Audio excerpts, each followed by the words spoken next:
Assalamualaikum warahmatullahi wabarakatuh. Anak-anakku, kalian sudah di kelas 11 dan materi kita di semester pertama ini adalah konsep dan metode penghitungan pendapatan nasional. Kita mulai. Setiap negara mempunyai penghasilan, harta, dan kekayaan. Nah, inilah yang dinamakan pendapatan. Sedangkan untuk lebih jelasnya, pendapatan nasional tadi sudah jelas adalah penghasilan. Sekarang, apa itu nasional?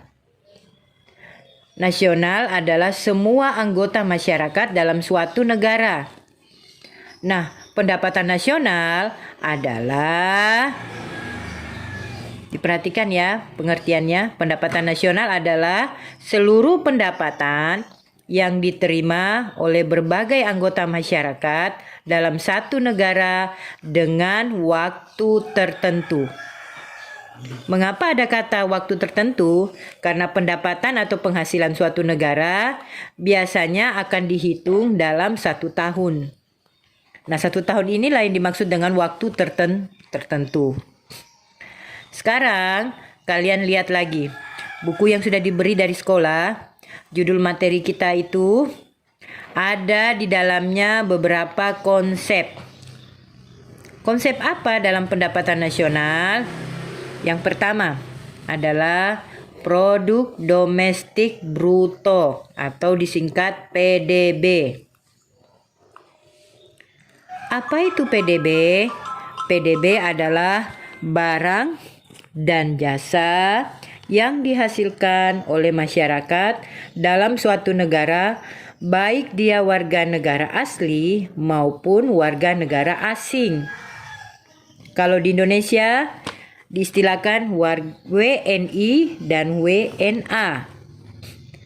Untuk lebih jelas, lihat konsep pendapatan nasional dengan kalimat produk domestik bruto. Produk artinya penghasilan.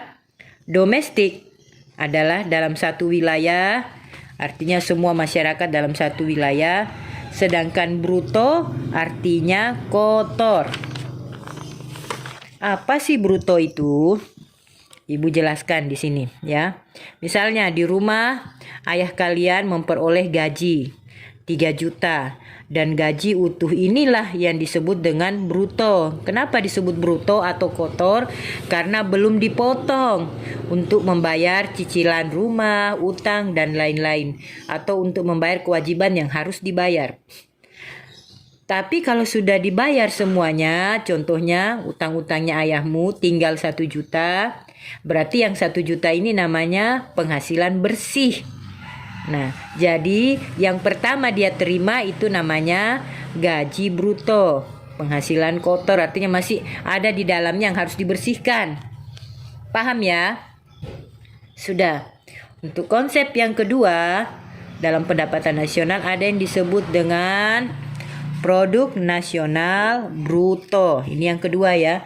Tadi produk domestik bruto. Jadi dihitung semua penghasilannya, barang dan jasanya warga negara asli dan warga negara asing. Kalau produk nasional bruto yang kedua ini, di sini adalah yang dihitung adalah penghasilan warga negara tersebut baik di dalam negeri maupun di luar negeri.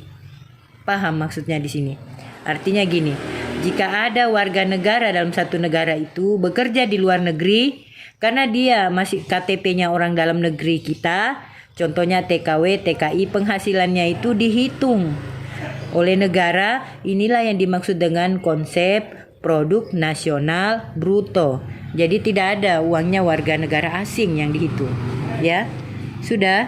Sekarang dari dua konsep tersebut, coba kalian berpikir, kira-kira kalau memakai metode ini, ya, produk domestik bruto dan produk nasional bruto untuk negara kita atau negara berkembang, lebih besar mana? Produk nasional brutonya atau produk domestik bruto? Kalau untuk negara berkembang, Biasanya produk domestik brutonya yang lebih besar daripada produk nasional bruto. Artinya apa? Artinya warga negara asing yang bekerja di negara-negara berkembang atau di negara Indonesia, mereka itu memakai pikiran, ya memakai keahlian. Orang-orang yang bekerja dengan banyak memakai pikiran, strategi, itu gajinya lebih tinggi daripada yang memakai tenaga. Sedangkan orang Indonesia yang bekerja di luar negeri sebagai TKW, TKI pada umumnya atau bekerja apapun di luar negeri, pada umumnya mereka menggunakan tenaga. Jadi kalau dihitung ya, itu biasanya gaji orang asing yang bekerja di dalam negeri lebih tinggi daripada warga negara Indonesia yang bekerja di luar negeri. Sehingga kesimpulannya PDB lebih besar daripada PNB. Sudah jelas ya. Nah, untuk konsep yang ketiga mengenai pendapatan nasional, ketiga, keempat, kelima, keenam sampai ketujuh kalian cukup membaca di buku. Karena di situ sangat jelas pengertiannya. Sudah. Selanjutnya, apakah tujuan dan manfaat perhitungan pendapatan nasional? Kalian jangan lupa harus membaca di buku yang kalian peroleh dari sekolah dan kemudian dipahami. Di situ juga sangat jelas ya. Sekarang kita masuk ke materi selanjutnya, yaitu metode perhitungan pendapatan nasional. Kalian ingat judulnya tadi, konsep dan metode perhitungan pendapatan nasional. Konsep sudah saya jelaskan tadi ya, ada PDB, PNB, dan beberapa konsep sampai 7. Nah, sekarang kita masuk bagaimanakah metode perhitungan pendapatan nasional. Untuk mengetahui perhitungan metode pendapatan nasional ini atau metode perhitungan pendapatan nasional, kita menggunakan 3 metode. Yang pertama adalah metode pendapatan. Dapat dirumuskan sebagai berikut, yaitu PN, pendapatan nasional, atau Y, bisa diganti PN-nya dijadikan Y. Y juga sama dengan pendapatan nasional, sama dengan R ditambah W ditambah I dan ditambah P. R adalah sewa, W adalah gaji, I adalah bunga, P adalah profit atau keuntungan, biasa disebut laba. Yang kedua, metode produksi.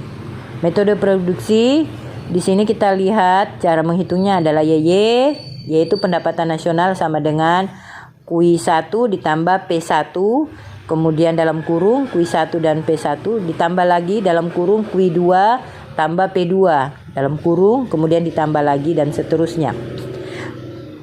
Y pendapatan nasional, Q adalah jumlah barang, jadi Q adalah jumlah barang, P adalah harga barang.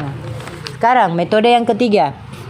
Metode yang ketiga adalah metode pengeluaran. Bagaimana rumusan pengeluaran? Jadi kalau ada soal meminta kalian ada soal nanti yang saya kirim, kemudian disuruh mencari memakai metode pengeluaran, berarti kalian memakai rumus Y sama dengan C ditambah I tambah G tambah X kurangi M.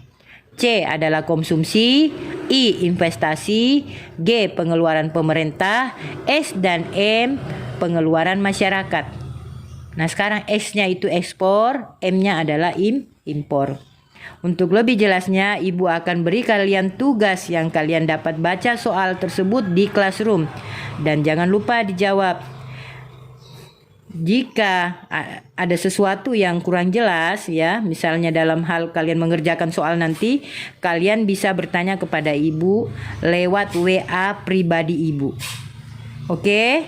Saya akhiri. Wassalamualaikum warahmatullahi wabarakatuh.